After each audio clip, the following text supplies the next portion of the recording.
ओम वाराहे नमः।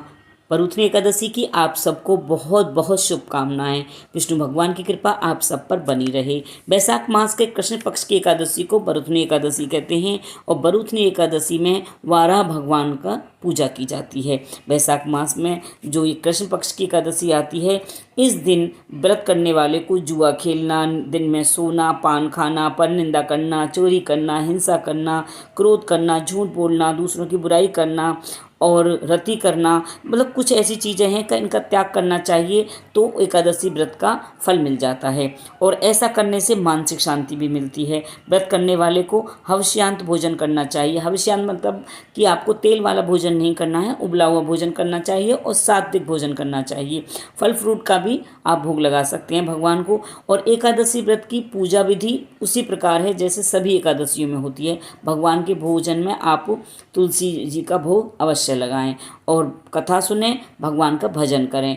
कथा इस प्रकार है, विष्णु भगवान की कथा जो वरुथनी एकादशी की कथा है ना, उसका व्रत में एकादशी की व्रत में कथा सुनने का बहुत महत्व होता है। तो कथा इस प्रकार है। प्राचीन काल में नर्मदा नदी के तट पर मानधाता नाम एक राजा राज्य करते थे। वे अत्यंत ही दानशील और तपस्वी थे। एक दिन वह तपस्या करने में लीन थे, तभी एक जंगली भालू वहां आया और राजा मानधाता का पैर चबाने लगा।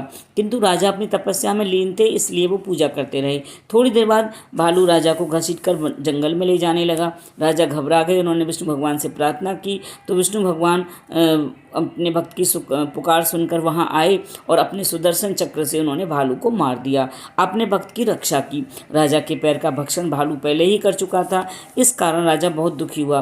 तब भगवान विष्णु ने राजा मानधाता से कहा, हे वत्स, तुम मथुरा जाओ और वरुथनी एकादशी का व्रत रखो, मेरी वाराह अवतार मूर्ति की पूजा करो, उसके प्रभाव से तुम अपने पैर को प्राप्त कर सकोगी। यह तुम्हारी पूजन का फल था।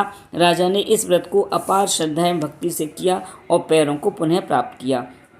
इस प्रकार भगवान ने राजा की रक्षा की। तो एकादशी के व्रत में आप वाराह रूप जो भगवान का है उसकी पूजा करें और मंत्र स्क्रीन पर है, आप उस मंत्र का जाप करें। बने रहिए मेरे चैनल पर ऐसी ही कथा सुनने के लिए। एकादशी माता की जय।